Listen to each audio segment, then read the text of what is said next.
that they haven't been taught.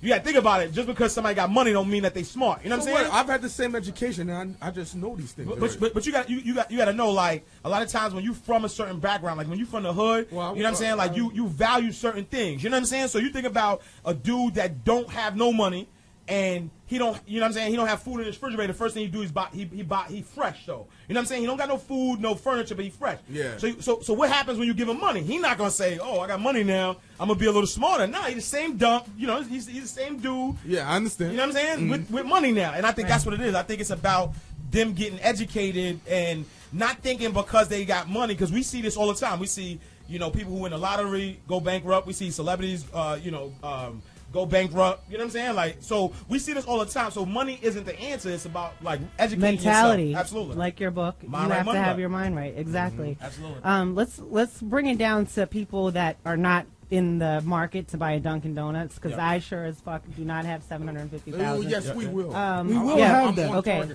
But not yet. You don't have it yet. Just this kind of transcends from what you were saying in regards to the rappers. Like, you know, they're very concerned with imaging, like how I look.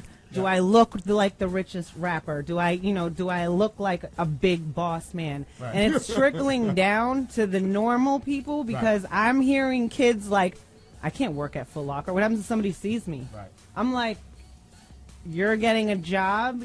There are a lot of people out here people that have doctorate degrees. Right.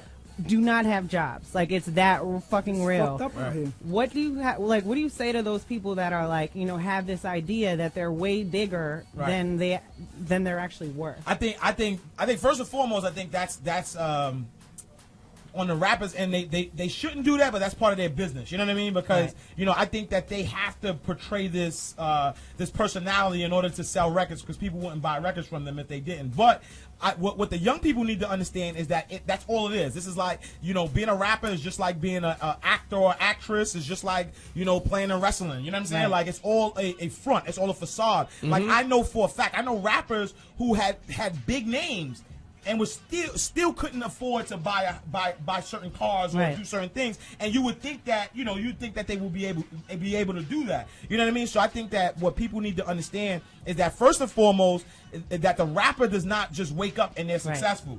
That there's grind work that they do behind the scenes that you don't see. So a rapper, you might hear of a Meek Mills, you know, yesterday and think it was overnight success, but it took him 10 years to get on. Alicia you know what Keys, I'm saying? Alicia 7 Keys, years. right? Exactly. You know Beyonce, what I'm saying? like.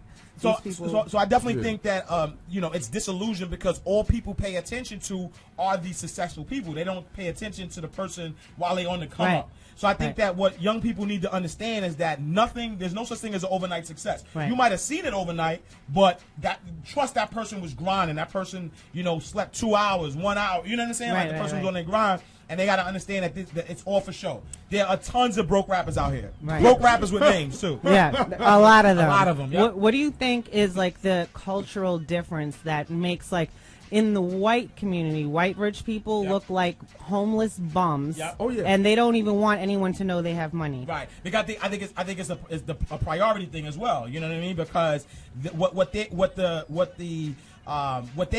they're concentrating on is wealth.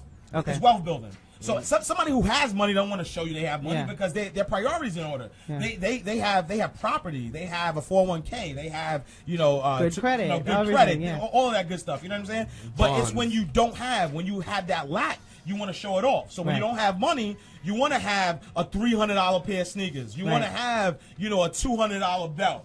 You know what I'm saying? So I think it's all about priorities. And one of the things, you know, in those type of families, they're taught young. Right. You know, they're taught young. They have a better self-worth, because a lot of these kids, they feel like because they got a Louis bag or because they fresh, that defines their self-worth. Right. And I think that in the other communities, they don't have that. They know that their wallet size does not make their self-worth. Right. And I think that's the main difference. I think that if we believed in ourselves a little more, if we had a lot of more self-confidence, and esteem. Exactly. We had more self-esteem, then we wouldn't really, you know, waste our time or waste our money on things that's gonna come out of style anyway. Okay. The question that people are asking, which is a very relevant question in the chat room, is people that are, you know, not working with a lot, living paycheck to paycheck, or don't know where their money is coming from, you know, what can they do to either invest or put money away? Because I know for myself, I'll try and put money away, and then shit comes up, and nothing ever. But it's worse stays. for you. You're a girl. You gotta look good. Yes. You gotta do more stuff. Right. So I think first and foremost, what I usually say is two things that I'll say. Right. Pay yourself first and budget your money. Okay. Right. And pay yourself first. I don't care what your situation is. You can save money. Right. So think about it. If somebody works a 9 to 5 and you ask them how much taxes are taking out your money. Oh, I get taxed. They don't know, though. They don't know the exact amount. The reason for that, though, is because it's taken out automatically before they even see the money, right? So treat yourself like the tax man, because what do? The tax man takes his money, and whatever you're left over with, you'll figure it out with that, right? So do the same thing. When you get your money, treat yourself like the tax man. Take your money out, save it somewhere, and then whatever you're left over, you do something with that. Right. Okay. And the reason why that's important, because now, first of all, it builds up your esteem, because now you have money saved up, one. Right. Two, you're telling yourself you're important. Okay. Right? So you're paying yourself. You're more important than the tax man, more important than your bills. So you pay yourself first. And then after that, you have to just budget your money. So it's nothing wrong with looking nice. Right. There's nothing wrong with spending money on whatever you need to spend money on. But you got to budget it. Yeah. Right? Because if I tell you just get on the train and I don't tell you whether you're going uptown or downtown, which direction you're going, you're going to get lost. Right. Right? But with a budget, at least you know, all right, I'm going to put $200 aside because I'm going to the club and I want to buy at least a bottle. Right. I don't know. Which is the dumbest fucking thing in the world. In Brooklyn, it's different. You know it's more expensive in Queens and Manhattan. Right. Brooklyn's cheap for a bottle. All right, cool. It's So that's cheap. one of the Uptown clubs are cheap too.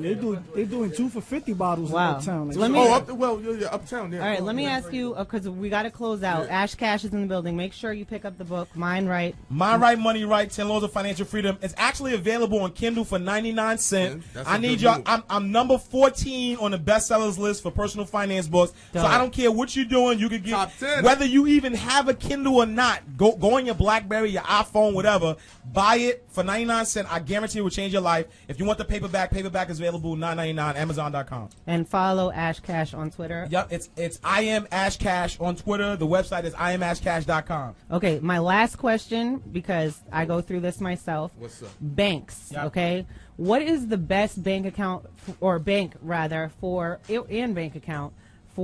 people to get that, you know, are kind of just living paycheck to paycheck, and we don't want to get hit with these disgusting, you know, monthly fees? I noticed that people with less money seem to get tagged with the most fees. Right, because that's the setup. That's how it works. You know, the banks pop up on you because they want to take advantage of those who don't have money. But it's twofold. It depends on what you're looking for. If you're looking for a place that is going to give you maybe high interest and less fees, then I would say an online bank like ING Direct. You got FSB. You have HSBC Direct. These are nothing but online banks that you can have, right? Or you can do like a community bank. You have your like community bank, Banco like Popular. Yeah, Banco Popular. You have your Apple banks. Those community banks are actually made for folks who don't really have money, and they don't charge you that much. But if you're looking for convenience, you can still have a major bank like a Chase, a Bank of America, you know, HSBC, but you just got to make sure that when you sit down with them, a lot of them are requiring at least that you have direct deposit. Oh, okay. So if you have direct deposit, they're not charging you. If you don't have direct deposit, they do require a minimum balance. Right. Then I would say go to your your community bank or your ING Direct Bank. All right. Thank you, Ash Cash. You guys heard that here on This Is 50 Radio. This is one of the first times we've had a real educational, something that's necessary for all of us to have for our futures and our families to come. So and then tell them too, when they get a job, make sure you fill out that insurance properly. And don't quit your job before you have another job. That's the stupidest fucking thing you can do. I don't care if you hate that shit. Wait, because it's better to get a paycheck than to not get shit at all. Yep. And that's just my own tip. From my own experience, I have no book or anything like that. But, okay, again, everybody, thank you very much for tuning in tonight. It was a great show. Great people in the chat room. There's a few assholes that will get booted out. But otherwise, thank you guys very much for tuning in. We will be back next week, Wednesday, 7 to 9 p.m. This 50 Radio.